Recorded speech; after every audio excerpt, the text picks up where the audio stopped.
بسم الله بسم الله الرحمن بسم الله الرحمن الحمد لله بسم الله الرحمن الرحيم الحمد لله.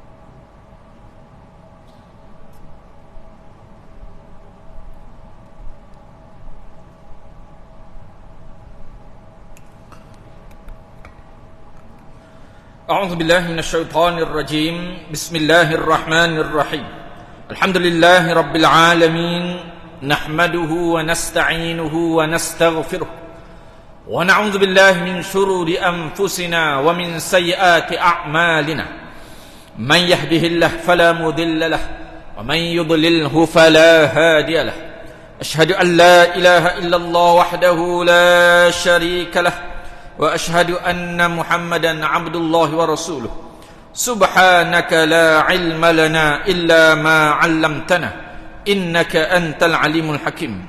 Maha suci Tuhan, tiadalah ilmu bagi kami melainkan apa yang telah Engkau ajarkan kepada kami, dan sesungguhnya Engkaulah lagi maha mengetahui, lagi maha bijaksana. Wa qala rabbi shrah li sadri, wahai Tuhanku, lapangkanlah dadaku, wa yassir li amri, dan permudahkanlah urusanku, wahlul 'uqdatam min lisani, dan huraikanlah simpulan pada lidahku ini, yafqahu qawli, mudah-mudahan mereka memahami kata-kataku ini. Assalamualaikum warahmatullahi taala wabarakatuh. Alhamdulillah, pertamanya pada malam ni sekali lagi kita memanjatkan rasa syukur kita, rasa terima kasih kita kepada Allah Subhanahu wa taala kerana masih lagi memanjangkan umur kita sehingga saat ini, masih lagi memberi peluang kepada kita untuk kita menambahkan amal ibadah kita, masih lagi memberi peluang kepada kita sehingga saat ini untuk kita menambahkan amal soleh kita, masih lagi memberi peluang kepada kita sehingga saat ini untuk kita menambahkan amal pahala kita, juga masih lagi memberi peluang kepada kita sehingga saat ini untuk kita bertaubat akan dosa-dosa kita, kerana akan tiba satu masa nikmat umur yang Allah Subhanahu wa taala beri pinjam kepada kita pada saat ini akan diambil kembali oleh Allah Subhanahu wa taala bila tiba ajal kita. Maka bila tiba saat kematian seseorang, maka tidak boleh lagi untuk dia semayang, tidak boleh lagi untuk dia baca Quran, tidak boleh lagi untuk duduk dalam majlis ilmu sebagaimana pada malam ni, tidak boleh lagi untuk dia berzikir, selawat dan sebagainya. Sebab tu bila sebut berkait dengan korban, yang kita buat 2-3 hari ni, orang yang telah mati tidak boleh dibuat korban kepada dia. Kerana nak buat korban ni dia ibadat, maka ibadat berhajat pada niat. Jadi kalau kita nak buat korban kepada orang lain, kena minta izin daripada tuang badan dulu. Contoh, kita nak buat korban kepada kawan kita, dak khabar sepatah pada kawan kita, lepas daripada sembelih lembu, kemudian kita telefon kawan kita, "Mang, ni aku ni apanya masuk sebahagian mu ni, mari ambil daging." Sah tak korban? Tidak sah. Kerana korban ni ibadat, maka berhajat kepada keizinan daripada tuang badan. Jadi bila tuang badan tak tahu, nak minta izin ke mana? Jadi apatah lagi tidak nak niat ke mana? Jadi dia ibadat, maka berhajat pada niat. Jadi sebab tu orang yang telah mati tidak boleh untuk dibuat, diletakkan penama sebagai penama ibadat korban, bahagian korban di atas nama arwah si mati. Kenapa? Kerana orang yang mati tidak boleh lagi untuk kita minta izin dengan tuang badan, kerana tuang badan duduk dalam kubur dah. Nak minta izin ke mana? Maka sebagaimana saya sebut tadi lah, bila tiba kematian kita, maka tidak lagi boleh kita semayang, buat amal ibadah dan sebagainya. Telah terputus segala amalan, sebab mana disebut dalam riwayat malaikat 3. Antaranya iaitu sedekah jariah, antaranya iaitu ilmu yang dimanfaatkan dengannya, dan yang ketiga iaitu waladun salih yad'ulah, anak soleh yang mendoakan pada dia dalam kubur. Ada pun ibadat-ibadat yang lain tak ada bahagian dah. Jadi cuma bila sebut berkait dengan ibadah korban pada orang yang telah mati, dia boleh antaranya sekiranya ada wasiat daripada si mati.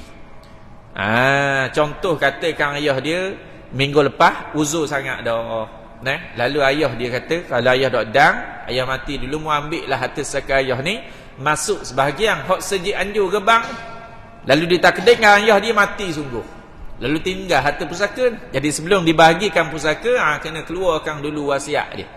Jadi ayah dia wasiat baru ni suruh masuk korban, maka boleh. Dah ni boleh pula ustaz pada si mati. Boleh kerana ada keizinan daripada dia. Izin lagu mana? Tu wasiat. Jadi wasiat tu dikira keizinan daripada si mati. Baik. Jadi untuk pada malam ni, memandangkan kita masih lagi dalam fatrah waktu yang diharuskan untuk kita buat korban. Sampai raya Haji Kepak pada hari Nahar 10 Zulhijjah. Malam ni masuk 12 Zulhijjah dah. Ada orang dia sembelih esok. Boleh ke tak? Boleh, harus. Ada orang sembelih lusa. Setengah sekolah jarang-jarang apanya dibuat ibadat korban. Kerana masih lagi Allah Muhammad dalam tempoh yang dibenarkan untuk korban. Jadi bila buka sekolah hari Ahad ni, setengah sekolah dia buat korban. Di sekolah dia. Di sekolah masing-masing. Jadi kerana waktu yang diharuskan lagi untuk dibuat korban. Sampai bila? Sampailah terbenam matahari pada hari Ahad ni, iaitu pada hari Raya Haji Kepak ataupun pada hari ketiga Tasyrik. Jadi hari-hari Tasyrik ni dia 3 hari. Hari 10 Zulhijjah baru ni hari raya disebut hari Nahar, hari sembelihan. Ni dinamakan hari-hari Tasyrik. Jadi ni hari yang diharuskan untuk kita buat ibadat korban. Ada orang sembelih kemarin, ada orang sembelih hari ni, ada orang sembelih esok, ada orang sembelih lusa. Cuma kebiasaannya raya pertama dan kedua lah tempat kita ni yang banyaknya. Raya ketiga esok ni tak banyak dah, walaupun ada lagi. Raya Kepak lagilah kurang. Orang boleh masuk kerja dan sebagainya. Tapi masih lagi waktu yang diharuskan oleh syarak. Baik. Begitu juga kita dengar lepas daripada Tok Imam semayang garik tadi, Tok Imam bertakbir. Dia raya Aidul Adha ni dia ada takbir muqayyad nama dia. Takbir muqayyad. Berbeza dengan raya Aidul Fitri baru ni, raya puasa. Dia tak ada takbir muqayyad. Dia hanya ada takbir mursal sahaja.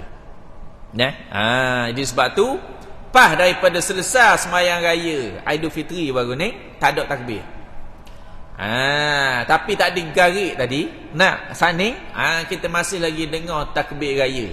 Kerana tak raya haji ni dia ada takbir muqayyad yang mana disunatkan sehingga asar pada hari Ahad nanti, pada hari raya Haji Kepak. Tu yang paling akhir sekali sebelum terbenam matahari raya Haji Kepak tu.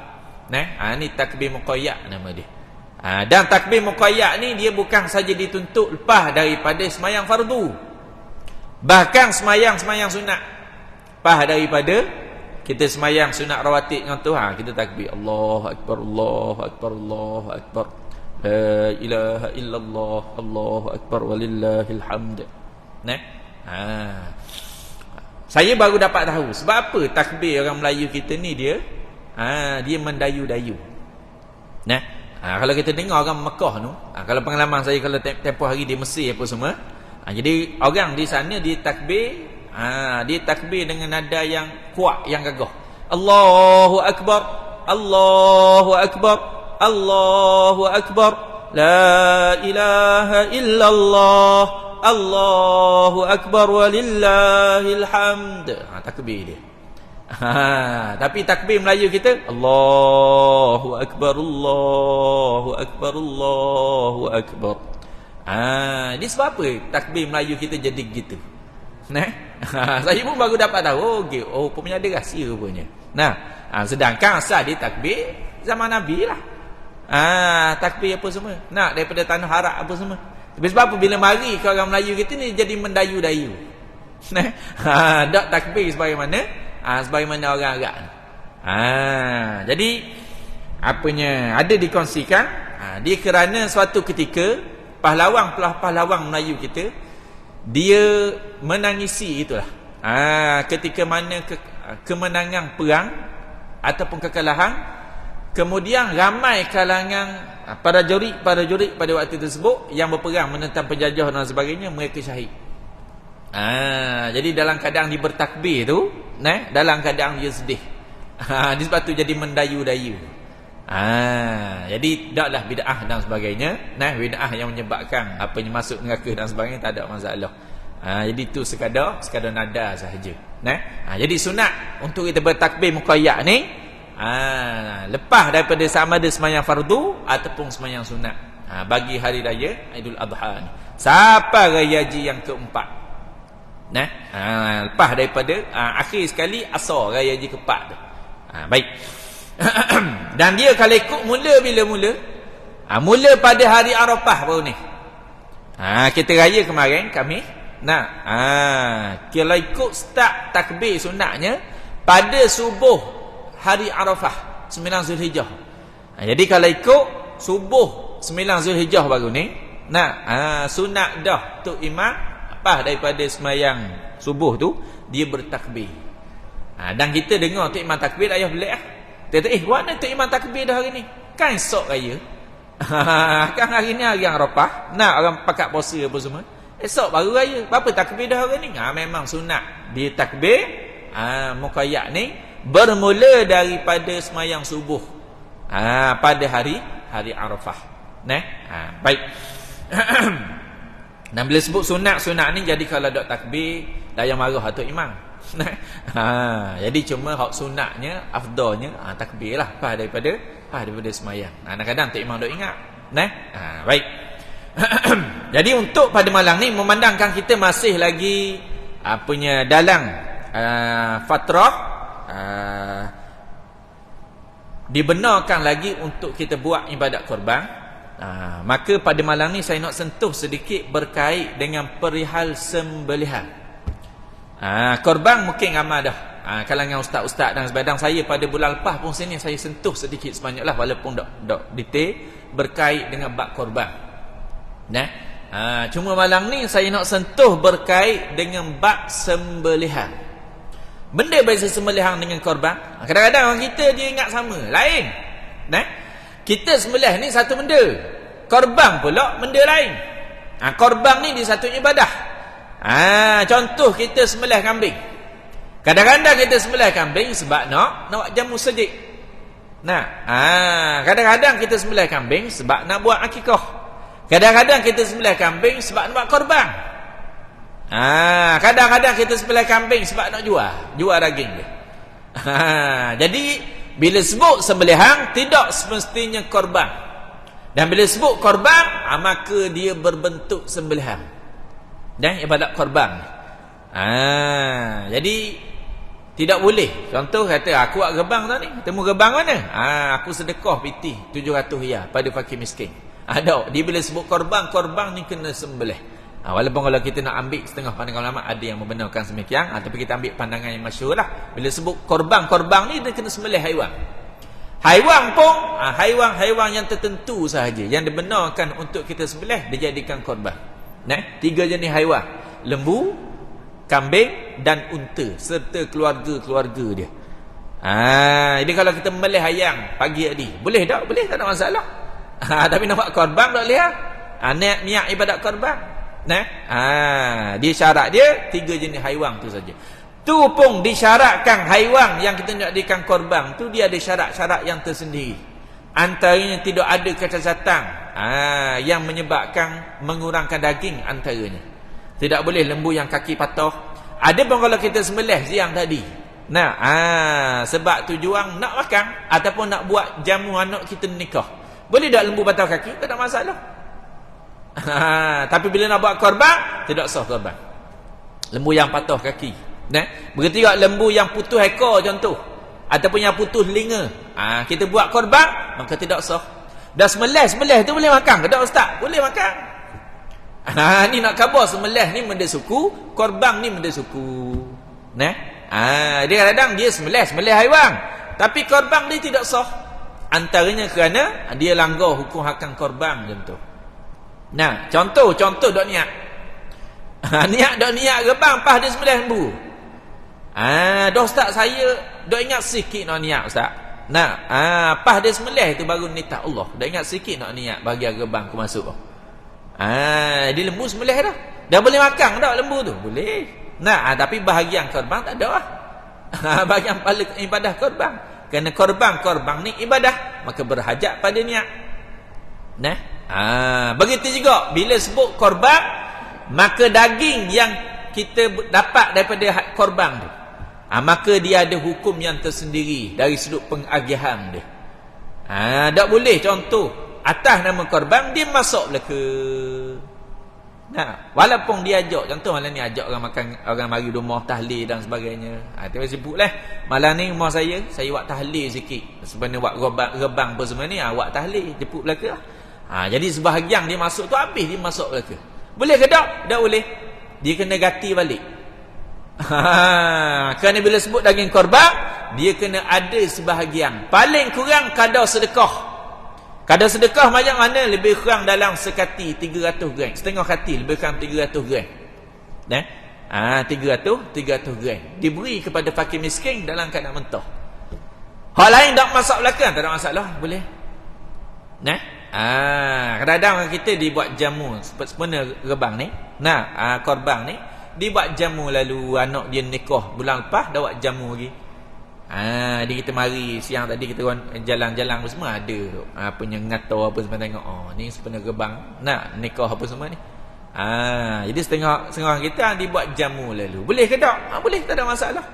Cuma apabila dia niat sembelih lembu tu atas nama korban, maka tak boleh dia masuk belaka. Sekawah dia masuk, 2 kawah dia masuk, lembu seekor dia niat korban, tak boleh. Kenapa? Kerana bila niat korban, maka kena ada sebahagian diberikan kepada fakir miskin dalam keadaan mentah. Dalam keadaan mentah. Dalam kening ustaz nak buat apa ni? Istighfar. Kemudian ganti balik daging. Ingat kalau ada 5 orang anak nikah raya rebang, lama kening ganti balik. Gatinya bukanlah gati seekor lembu nyanyi dengan kawan tu. Gati kadar sedekah itu sebut tadi. Lebih kurang dalam 300 gram. Setengah kilo lah kita letak. Jadi kalau 5 ekor lembu, setengah kilo darat dengan 5. Dalam 2.5 kilo, 2 kilo setengah. Jadi pergi pasar beli daging 2 kilo setengah, bagi pada fakir miskin. Tepat di mana lembu di sebelah itulah kalau ikut. Dia tak boleh masuk belaka. Dia kena ada sebahagian diberi pada fakir miskin dalam keadaan mentah. Jadi kalau dia sembelih lembu, awak jamu, jamu ada ni nikah, tanya dah niat rebang ke dak? Niat awak jamu ni. Maka dak wajib lah bagi dalam keadaan bagi fakir miskin dalam keadaan mentah sebagaimana sebut tadi. Tapi kalau dia niat rebang, sambil-sambil buat jamu niat rebang lah, boleh pahala rebang. Jadi bila dia niat korban lembu seekor tu, maka kena ada sebahagian diberikan kepada fakir miskin dalam keadaan mentah. Dia setengah orang sebenarnya sebut tadilah. Jadi alang-alang masuk korban rebang ni, musim rebang ni, buat jamu lalu anak dia nikah. Jadi dia sembelih seekor lembu dengan niat korban, maka kena ada sebahagian untuk diberi pada fakir miskin dalam keadaan mentah. Hak baki tu boleh masuk. Masuk 2 kawah, 3 kawah tak ada masalah. Tu cara dia. Ada pun kalau akikah tak ada masalah. Akikah tak wajib bagi mentah. Bahkan akikah ni dia afdal masuk. Akikah ni. Dan kalau ikut akikah ni dia lebih afdal, dihantar ke rumah orang. Berbanding kita jemput orang mari makan rumah. Lebih afdal kita hantar ke rumah. Kerana dia lebih sampai. Daging tu lebih sampai berbanding kita jemput orang mari rumah. Kadang-kadang orang nak mari tapi ada masyarakat. Kadang-kadang orang nak mari tapi anak dah persihat dan sebagainya. Tapi bila kita hantar ke rumah, masak dan hantar ke rumah, dia lebih sampai daging tersebut. Jadi akikah tak ada masalah, dak bagi mentah. Ni korban. Jadi bahkan afdal korban ni kita bagi mentah. Kerana apa? Kerana orang boleh simpan. Macam kita tengok kalau hari ni. Hari ni saja kena balik 3-4 je petang. Ni ajak pas subuh tadi ajak dah kena balik. Pukul 10 ajak tahlil. Pas Zuhur apanya Tok Imam pula ajak ngatik sikit rumah dia. Pasar ada pula, malam ni ada pula 5 kali makan. Tapi kau hidung daging ni. Dia muak dia makan daging. Jadi kalau orang jenis fakir miskin apa semua kena balik dak mari je. Jadi kalau kita bagi dalam keadaan mentah, dia boleh simpan. Tu adalah hikmah dia. Kenapa daging korban ni hendaklah diberi dalam keadaan mentah. Ada kalau nak masak pun taklah salah. Cuma hak jadi salah kalau masak belaka sebenarnya kita sebut tadi tu. Baik.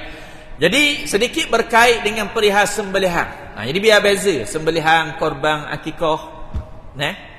Baik. Jadi bila sebut berkait dengan sembelihan ni dia ada beberapa syarat yang perlu untuk kita patuhi.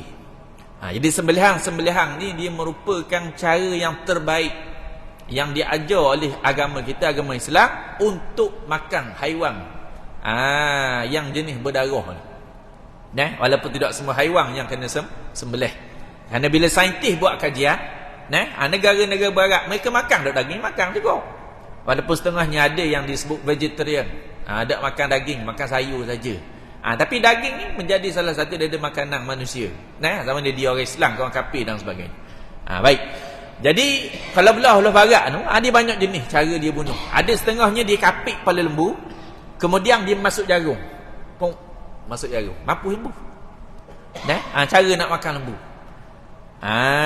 Jadi setengahnya ada yang buat dakwaan. Cara Islam ni nampak kejam pada haiwan. Rupanya bila saintis buat kajian, sembelihan ni merupakan cara yang terbaik, yang paling kurang dari sudut sakit kepada haiwan. Bila disembelih tu. Kerana kita sakit-sakit ni antaranya kerana apa? Tubuh badan kita ni dia ada dera rasa sakit. Kalau bahasa Inggeris dia panggil pain receptor dia panggil. Itu ingat sikit pada zaman-zaman dulu belajar sains matematik dalam bahasa Inggeris dulu. Pain receptor dalam kulit kita dan sebagainya. Jadi bila kita sentuh jarum, kita sentuh benda panas, dia rasa sakit kita ni dia akan kotok. Atau kotok. Jadi otot ini proses rasa sakit, lalu kita pun angkat. Jadi sebab tu apanya bila dicocok, contoh kita cocok obat biuh berang, doktor boleh bedah apa semua, dok rasa sakit. Walaupun rasa juga sakit tapi dok sama macam dok cocok obat biuh. Kenapa? Kerana sistem atau kotak semua dok rasa benda kebah. Jadi bila disembelih haiwan tu, orang yang sampai pada otak dia sakitnya masa awal-awal sembelih tu. Bila telah putus urat marik halkum, maka dia telah hilang dari sudut rasa sakit dia. Ni saintis dia buat kajian kadar sakit semua, dia ada alat dia pun semualah. Subhanallah, comelnya apa yang Islam ajar. Begitu juga bila disembelih haiwan, darah yang keluar daripada lembu, kambing yang kita sembelih tu menyebabkan daging dia jadi bersih, berbanding cara-cara lain membunuh haiwan untuk angkat daging. Macam tadi lah ada yang ditembok kepala dan sebagainya, dicocok dengan jarum. Jadi darah tu bila daging dia, bila haiwan tu mati, daging dah ada darah dalam tubuh yang tidak keluar menyebabkan daging jadi tercemar. Dok sama macam bila kita sembelih, darah memancuk keluar. Menyebabkan darah, sisa-sisa darah dalam tubuh jadi tak banyak walaupun ada juga sikit-sikit. Menyebabkan daging jadi bersih. Subhanallah, comelnya apa yang Islam ajar. Baik. Cuma bila sebut sembelihan ni, maka dia ada syarat-syarat dia. Jadi bila sebut haiwan yang disembelih, maka haiwan yang kita nak makan, maka ada haiwan yang disyaratkan kena sembelih dulu untuk makan, dan ada haiwan yang tidak disyaratkan kena sembelih dulu untuk makan.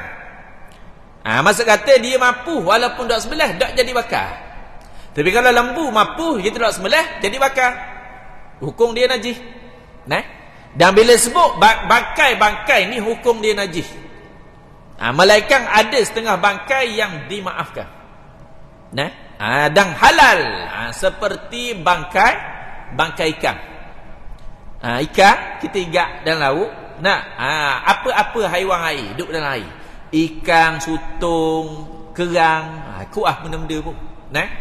Bila kita buat naik atas bot, dalam 15 minit dia pun mapuh. Jadi dia mapuh tu kita tak sembelih. Jadi bakar ke tak? Tak.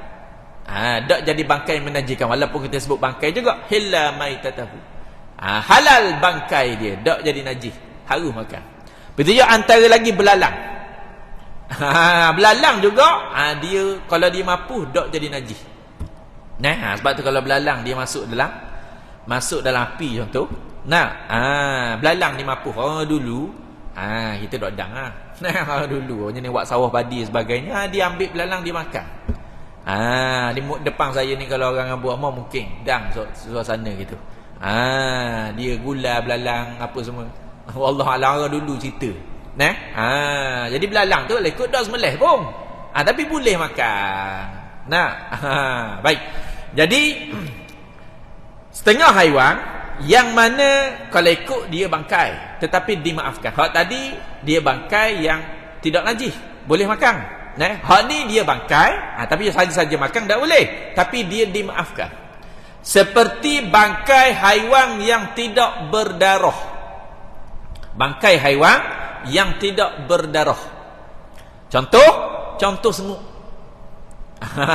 Semut. Semut ni hukum dia bila dia mapuh tu hukum dia najis. Jadi kalau ada contoh air ni, kita kenyek semut tak dalam air. Air ni hukum dia najis. Tersengaja letak. Tak boleh minum. Tapi kalau contoh kita kocak air tengok, ada semut 2 ekor, buang saja. Begitu juga haiwan lain tidak berdarah seperti lalat. Sebab tu dia ajarkan dalam hadis. Disebut dalam riwayat, apabila masuk lalat dalam bekas air, maka disuruh untuk kita celup. Bukan suruh curah, suruh celup. Nabi SAW suruh celup, kemudian buang lalat tu. Nak khabar boleh minum ni. Cuma jangan kita sengaja letaklah lalat. Ni kalau ada lalat, tengok Allah lalat. Maka celup dan buang. Dan air tersebut dia dah jadi bersih balik. Kerana ni saintis dia buat kajian dia buat kajian bahawasanya rupa-rupanya kenapa hikmah disuruh 1400 tahun dah Nabi SAW pesan. Apabila masuk air, masuk lalat dalam air disuruh celup. Kalau ikut logik kita pergi celup kotor. Patutnya terus buang. Tapi disuruh celup kemudian buang. Rupanya bila dikaji, sebahagian daripada tubuh lalat ni dia ada macam kita panggil vaksin. Itulah bahasa mudah dia.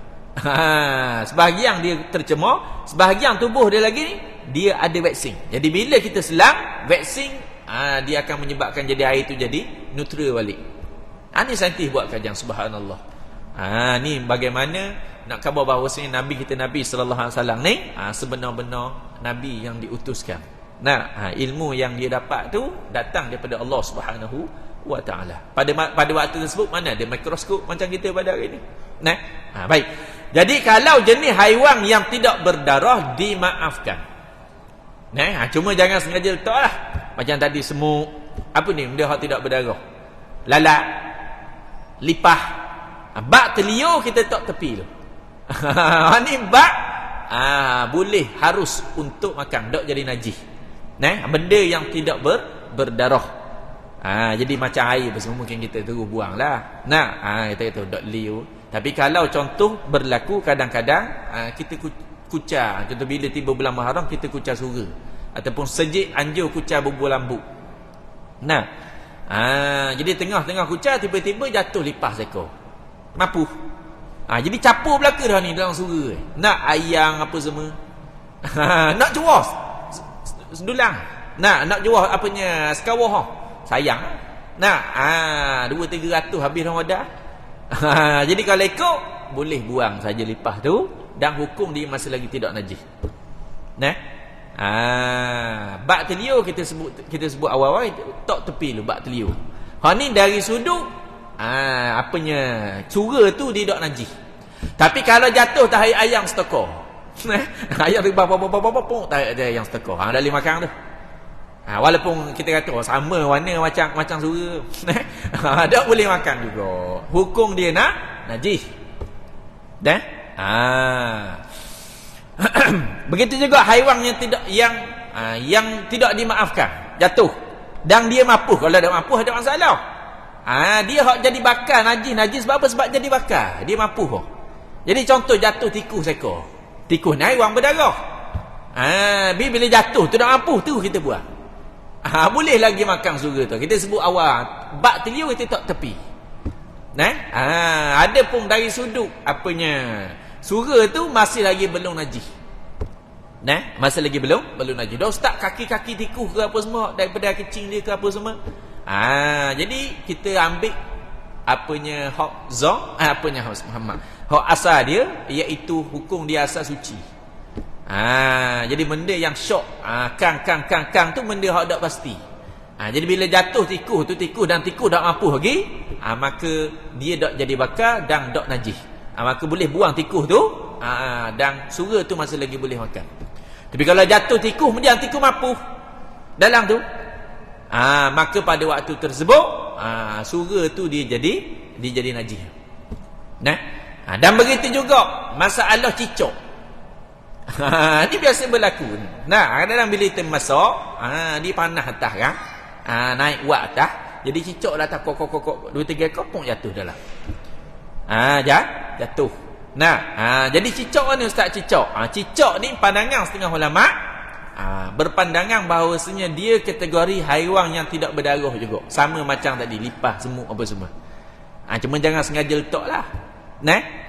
Jadi jatuh cicak mampu, maka ambil buang.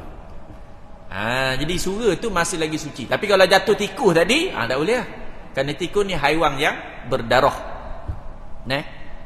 Jadi bila sebut cicak-cicak ni pengalaman. Kongsi sikit pengalaman. Jadi jangan dia lah rebang semua ni. Jadi ada orang hantar nasi apa semua nombong lebih. Jadi esok hari tu ada ngatik apa semua lah malam tu. Jadi ada nasi lebih semua dia hantar. Nasi biryani tak silap. Ini nasi biryani ada acor, ada dalca, ada apanya belacang, ada yang goreng apa semua. Jadi sekarang tu mak saya dia panas semula. Perangat makan pagi tu. Jadi kita bangun-bangun semua makan. Jadi habis dah sepinggang. Tok apa semualah, lauk apa semua. Kemudian nak tambah kali kedua, tambah dah nasi apa semua. Kemudian ambil dalca. Tadi ambil dah dalca, ni ambil pula dalca. Ambil ni sepinggang beda ni. Kemudian ambil dalca untuk tambah kali kedua ni. Tiba-tiba tengok orang tak suntung dan dalca punya lah ni. Kita ingat amat suntung sungguh kekok itu. Jadi kita ambil tau. Ambil tau. Kemudian bila nak makan tu tengok cicak sekor. Masuk tuti. Kita ingat betul aja suntung. Nasib baik tak makan. Jadi kalau ikut najis ke tak najis macam ni lah. Pandangan sebahagian ulama bahawa cicak ni dia haiwan yang tidak berdarah, jadi dimaafkan. Bagian teliu bak suku, jadi saya tak makan apa tu.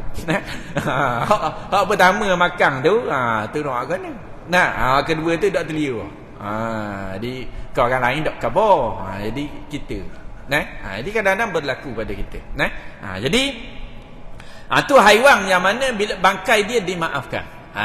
Yang mana dia tidak berdarah.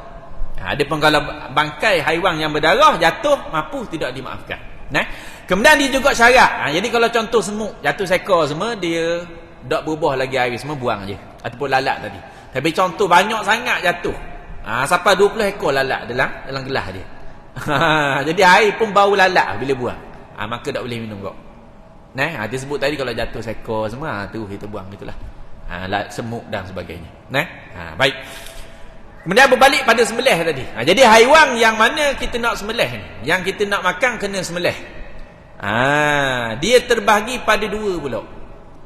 Dia ada haiwan yang mana makdurun alaih, yang kita mampu sembelih macam biasa.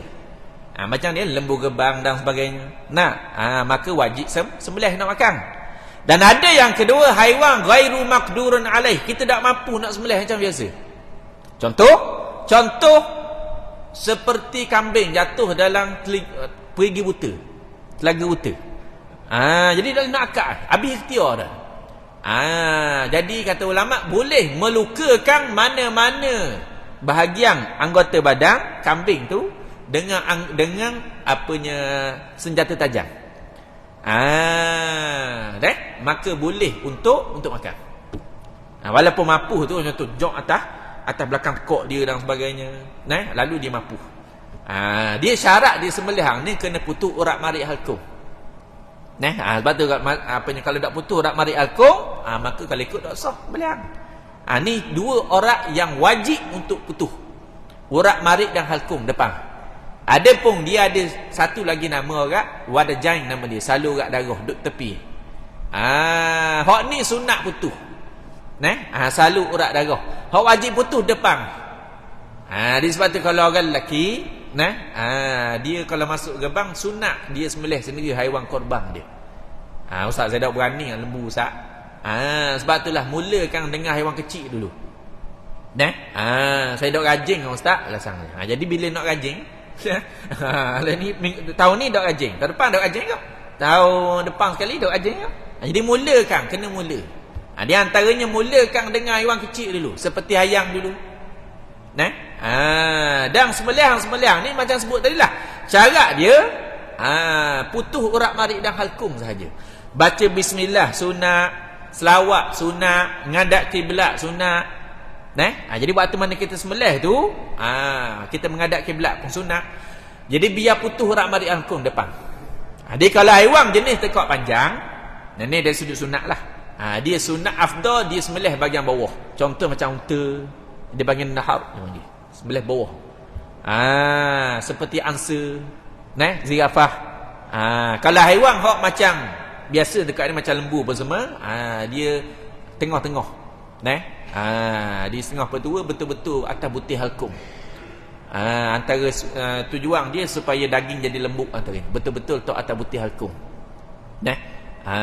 Jadi apanya syarat dia putus urat marik halkum depan. Urat marik saluran makanan, urat halkum saluran pernafasan. Dia putus dua orang. Jadi kalau sembelih ayam tu, kalau kali pertama lah, kita sembelih tu biar rasa sampai tulang. Awal lembek kan kulit ni.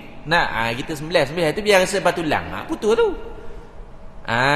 Jadi kadang-kadang bila kita buat, jadi kita mengajar sekolah semua, kadang-kadang bila kita buat pada budak-budak.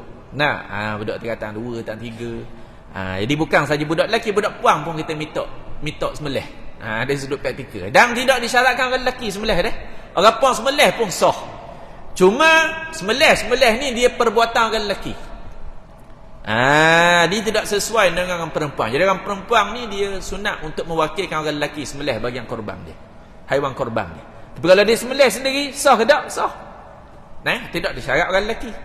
Dia sama contoh, boleh tak orang puang banyak pokoknya tanya. Boleh, sila panjang. Tapi bukan pekerjaan orang puang tu. Orang lelaki bahagian panjang pokoknya. Jadi sama macam sembelih. Jadi kalau orang puang sembelih pun sah.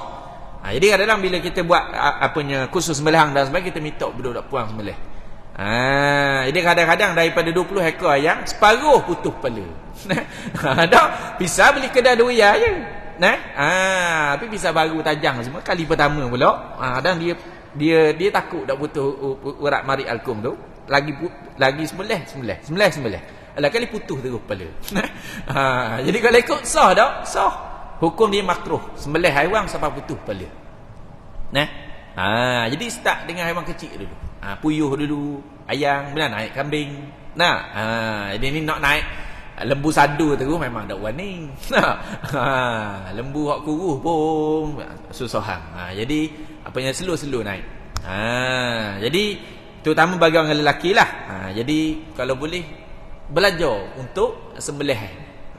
Di kanan sebenarnya sebut tadi, orang yang masuk korban sunat untuk dia sembelih. Sebab tu dari sudut tartib afdal binatang korban ni, dia haiwan yang seekor kita buat lebih afdal berbanding berkongsi. Kalau tanya ustaz, saya gebang ni ustaz, nak masuk kambing seekor ke nak masuk sebahagian lembu ustaz? Afdal kambing seekor berbanding sebahagian daripada lembu. Dia turutan dia paling afdal seekor lembu seorang. Ni paling afdal. Sebelum tu paling afdal lagi seekor unta seorang. Kemudian seekor lembu seorang. Kemudian seekor kambing atau bibir seorang. Ni afdal, turutan afdal. Kemudian sebahagian daripada unta, kemudian sebahagian daripada lembu. Ni dari sudut turutan dia lah. Jadi seekor atas orang buat tu lebih afdal berbanding berkongsi bahagian. Di antaranya dia boleh sembelih sendiri haiwan apanya korban dia tu. Baik. Kemudian antara syarat lagi sikit kita. Sembelihan ni iaitu hendaklah penyembelih beragama Islam ataupun ahli kitab. Jadi syarat di tukang sembelih itu Islam. Walaupun butuh orang marik halkung, tapi contoh katakan Cina, Buddha sembelih, maka tidak sah sembelihan. Jadi sebab tu kadang-kadang setengah orang lah hok jenis jaga semua, ayam jenis jual pasar raya dia tak makan. Walaupun dari sudut kita sendiri, kita lah pengamalan orang awam pun semua ni, bila ada dah sejih halal jaking dan sebagainya, bagi kita makan. Tapi orang yang jaga sungguh, dia pastikan beli ayam hok dia tahu tukang sembelih tu. Dia kenal tukang sembelih. Dia kadang-kadang sembelih butuh rak marik alkum, tapi tukang sembelih bukan Islam. Dia kalau ikut sah tak? Tidak sah sembelihan. Kadang-kadang sembelih orang Islam, tetapi dia bukan putus rahmat alkum, dia tebuk. Dah beli masuk sakabur semua kan. Di balik rumah tengok ayam lah, tebuk ayam. Jadi kalau ikut sah dan sembelihan tidak sah. Dia syarat sah sembelihan adalah putus orang marik dan halkum. Jadi kalau orang Islam ataupun ahli kitab. Siapa ahli kitab ni? Saya sebut pandangan yang dipilih dalam mazhab Syafi'i itulah. Ahli kitab ni merujuk pada Aqsa. Keturunan Bani Israel. Hak tu disebut ahli kitab. Hak kalau kita dia sembelih, boleh kita makan. Bahkan bila sebut ahli kitab ni bukan saja sembelih di belakang. Kita boleh nikah dengan dia. Dengan syarat kita orang Islam lelaki, dia ahli kitab puang. Jadi kalau kita orang puang Islam nak nikah dengan ahli kitab lelaki tak boleh tu. Tapi nak cari ahli kitab sungguh tu susah hal ni. Ustaz kalau Cina hak agama Kristian apa semua? Jadi bila sebut Cina lah ni, tidak semestinya Buddha dah. Banyak tersebar mana kalangan Cina lah ni, banyak agama Kristian.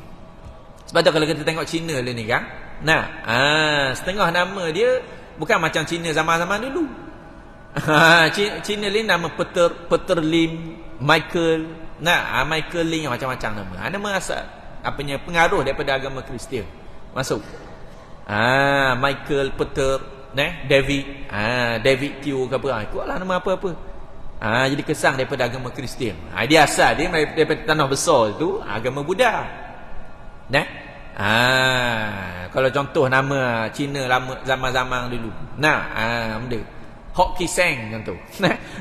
Ini nama Cina asal gitu. Bila ni Cina kita sebut nama Michael, David, kesan dia. Jadi dah ustaz kalau Cina hak agama Kristian tu kira ahli kitab ke tak? Saya sebut pandangan mazhab Syafi'i tadi, dia bukan dikira ahli kitab. Bila sebut ahli kitab ni hak asal. Hak asal. Baik. Kemudian syarat kita sebut tadi juga itu putus orang marik dan hakum. Cuma antara perbahasan juga biasa berlaku, kadang-kadang orang takut nak sembelih lembu apa semua ni. Setengah orang kata jangan terakak. Waktu sembelih tu jangan terakak. Ni kalau terakak tak sah sembelih. Kamu ganti semula lembu. Dia kawan tu asal semangat tu boleh takut tu. Sipang mula dalam sarung. Orang lain. Jadi dia masalah terakak ni tak ada masalah. Masih lagi sah sembelihan. Dia hak jadi tak sahnya guna. Contoh katakan dia tengah sembelih, dia syarat dia sembelihan ni hendaklah mati disebabkan putus orang marik halkum tu. Jadi contoh dia tengah sembelih, tiba-tiba lembu gelepar terakak, lalu disambung balik, tak ada masalah, masih lagi sah.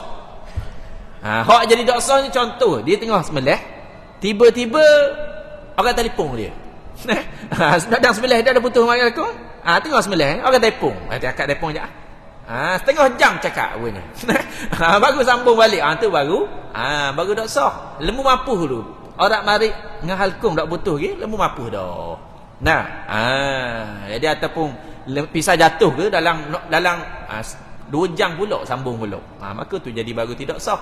Adapun kalau sekadar terakak apa semua tak ada masalah. Masih lagi sah. Cuma bila sebut sembelihan ni, jadi dia ada petua-petua. Bila sebut petua ni bukan wajib buat Bukan wajib buat. Cuma petua ni kadang-kadang dikongsikan oleh para ulama dan sebagainya berdasarkan pada tajribah dia, berdasarkan pada pemerhatian dia. Dah? Dia kadang-kadang antaranya pas daripada sembelih, apanya setengah, apanya tok guru ulama dikongsikan antaranya disapu pisah pas kita sembelih tu, darah pada pisah tu disapu pada pipi haiwan. Tujuan dia antaranya supaya lalat tak mari urung. Ni pun sekadar petua, tak wajib buat pun. Dia boleh jadi bila dia amal gitu, nak dia tengok memang beza. Nanti kalau buat gitu lalat tak mari, berbanding kalau tak buat. Jadi lalu jadi amalan. Tapi bukan wajib, jadi sekadar petua.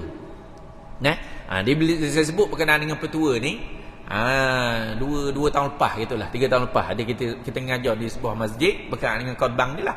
Dia sebut petua tu. Iaitu pas dia sembelih tu antaranya tujuan nak tambahi lalat mari, urung daging apa semua, iaitu lesek darah pada pisah tu apanya pada pipi lembu. Pada pipi. Dia lepas mengajar tu dia mari tanya. Nasib baik dia tanya. Dia tanya, ustaz, lesek tu pipi lembu ke pipi kita, ustaz? Nasib baik dia tanya. Jadi kalau dia tak tahu pakai lesek di pipi dia, dia suka dia orang. Lesek di pipi lembu tu. Ni sekadar petua lah. Dia tak wajib buat. Jadi bila sebut petua ni banyaklah antaranya apanya Muhammad. Sebelum sembelih tu disapu minyak pada hidung ni, pada mata. Pada ujung mata pisah. Tujuan tak silap untuk daging lembut juga. Kemudian antaranya lagi kalau boleh, kalau untuk elokkan daging jadi kerah, jadi elokkan tukang sembelih tu daripada orang yang mandi mayat. Dia pekerjaan dia mandi mayat. Dia boleh jadi bila tok guru perhati apa semua, biasa orang jenis mandi mayat ni kalau dia sembelih daging jadi kerah. Lalu jadi petua. Kalau boleh elokkan orang yang jenis mandi mayat apa semua untuk apanya sembelih haiwan. Kemudian antara juga tidak ngadak betul-betul. Maksud kata kemaluan dia dengan tekok pisah sembelihan dia tu ketika mana ngadak kiblat kan haiwan, tidak ngadak betul-betul. Dia menyebabkan juga tak silap daging jadi kerah juga. Jadi biar jadi serong sikit waktu mana sembelih. Ni sekadar petua belaka ni, tak wajib buat pun. Jadi kalau apanya hak wajibnya macam sebut tadi, iaitu putus urat marik dan halkung. Jadi kalau dia sembelih tak putus urat marik halkung, jadi tak cukup syarat. Maka haiwan tersebut tidak boleh dimakan. Kemudian yang terakhir sikit lagi, masih ada hayah mustaqirah ketika sembelih. Jadi sebab itulah tidak boleh contoh lembu kena langgar contoh. Dan dia ada hayah mazbuhah dipanggil. Ataupun bahasa kita dipanggil nyawa-nyawa ikan. Hidup tapi nyawa-nyawa ikan. Maka pada waktu tersebut walaupun disembelih maka tidak sah dah. Tidak boleh dimakan lah. Dah ciri ke mana ustaz hayah mustaqirah ni? Jadi hayah mustaqirah antara ciri dia bila kita sembelih darah masih lagi memancuk kuat. Walaupun kena langgar, langgar tu bahagian kaki, lenyai kaki dia. Jadi lembu boleh lagi hidup lagi. Tapi kata tu kalau lok ni 3-4 hari mapuh ni. Lalu kita sembelih. Jadi waktu sembelih tu masih lagi mancuk kuat, punya darah dia masih lagi boleh makan. Tapi kalau contoh lembu hilang dah separuh kepala. Lenyek di terela. Jadi nyawa-nyawa ikan. Jadi waktu sembelih pun darah tak tepi mana. Hilang banyak dah darah. Maka pada waktu tersebut hilang dah syarat hayah mustaqirrah. Maka tak boleh makan walaupun dia sembelih. Dan yang kedua iaitu bila dia sembelih haiwan tu dia gelepar kuat. Dia masih lagi gelepar dengan kuat. Ni ciri-ciri hayah mustaqirrah lah. Jadi kalau hayah mazbuhah maka tidak boleh dah walaupun haiwan tersebut disembelih untuk kita makan. Baik. Jadi saya sikut dulu sekadar tu pada malam ni dapat saya kongsikan berkait dengan bab sembelihan malam ni. Jadi saya mohon maaf kalau ada tersasul tersalah bicara. Wabillahi taufiq wal hidayah. Wassalamualaikum warahmatullahi taala wabarakatuh.